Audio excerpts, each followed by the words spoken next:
Biasa kata Ustadz Maulana kok jago banget bahasa Korea. Emang dia orang Korea Ustadz. Ini Masya Allah. Ustadz Syam agak gemes pengen ikut bantuin ngajarin nih kayaknya tadi. Masya Allah. Masya Allah Iya luar biasa. Bukan bantuin Iya. ngajarin, Apa tuh? nemenin ngajarin. Oh nemenin ngajarin. Nah sekarang kita lanjut lagi. Kalau tadi kita lihat enak ya kalau didukung sama keluarga. Tapi bagaimana jika keluarga atau pasangan ini tidak menyetujui kita hijrah ya.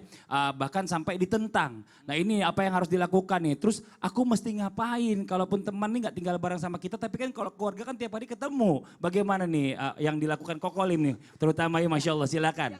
Yang sudah pengalaman ya pengalamannya. Yang juga menyebabkan keluarganya juga ikut. Betul, ini koko banget ini pertanyaannya nih, koko banget. Betul silakan Dulu, Ko. dulu pertama kali hijrah itu kalau tadi ada artis Korea ya. Betul. Siapa namanya? Ayona ya. Ayona. Ayona, tadi pakai bahasa Ayona Korea. Moon. Koko juga pakai dulu bahasa Tionghoa sama. Oh gitu. Jadi pertama kali belajar ngaji itu agak sulit. Karena tetangga banyak orang Jawa kan. Jawa ada, orang Padang juga ada gitu.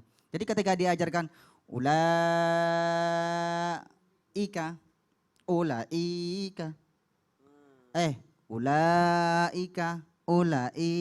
Memang sulit. Sulit pelan-pelan. banget ya. Ya kan?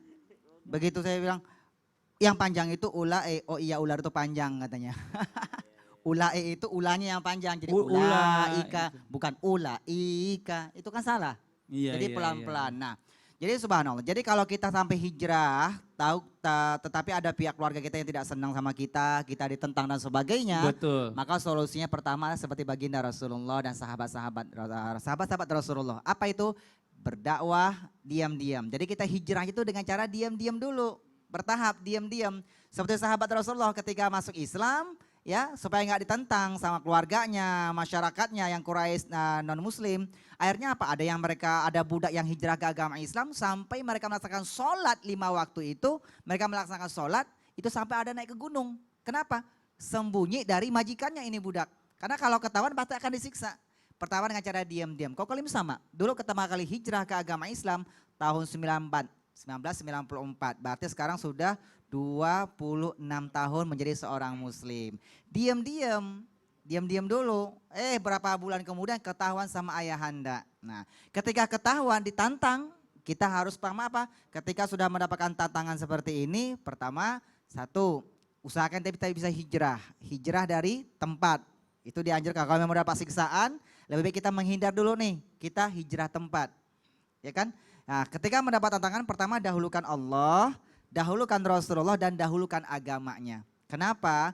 Karena walaupun dia orang tua kita atau istri yang hijrah lalu tentang oleh suaminya, tapi ingat ketika Allah mengajarkan wa in jahadaka ala an tusyrika bi ma laisa laka bi ilm fala tuti'huma. Jangankan siapapun orang tua kita pun ketika memerintahkan kita kepada suatu hal perkara yang benar-benar melanggar perintah Allah, maka kata Allah jangan kau taati. Tapi wasahibuhuma fid dunya ma'rufa. Pergaulilah kedua orang tua dengan cara yang baik. Pertama dengan cara pelan-pelan kita berhijrah. Iya. Jadi nggak bisa memang langsung terang-terangan. Seandainya memang keluarga dari non muslim gitu ya, tiba-tiba dia berpikiran untuk masuk Islam gitu kan. Berarti ini harusnya pelan-pelan dulu. Diam-diam dulu, sembunyi-sembunyi dulu. Jadi jangan langsung belak-belakan dan terus ngajarin tiba-tiba begini-begini salah. Orang langsung tutup diri kalau kayak gitu. Nah, ketika sudah terang-terangan Bang Fadli ya, jamaah yang dimuliakan Allah lalu mendapat tantangan, maka seperti baginda Rasulullah. Satu, wa'fu amman zolamak, maafkanlah orang yang telah berbuat zalim kepada kamu. Jadi ketika baginda Rasulullah dan sahabat hijrah, ketika berdakwah menyebarkan Islam di Mekah, lalu ditantang hijrahnya ke Najasi kan, sahabat dihijrahkan ke Najasi dulu tuh. Ya, sampai minta perlindungan ke negara kerajaan sana kan dilindungi itu. Lalu Rasulullah ketika dakwah di Mekah ditantang, hijrahnya ke Taif walaupun tidak mendapat sambutan yang baik, lalu hijrah ke Madinah. Ya begitu. Ini jadi panjang ceritanya jadinya ya. Lalu Rasulullah mengajarkan wa'fu amman zalamak, maafkan yang berzalim kepada kamu. Dan kedua silman qata'ak, silaturahimlah kepada orang yang membutuhkan silaturahim kepada kamu. Ini kita lanjutkan lagi nih Ustadz Maulana nih. Kalau tadi kan minal jinnati wan nas nih kan.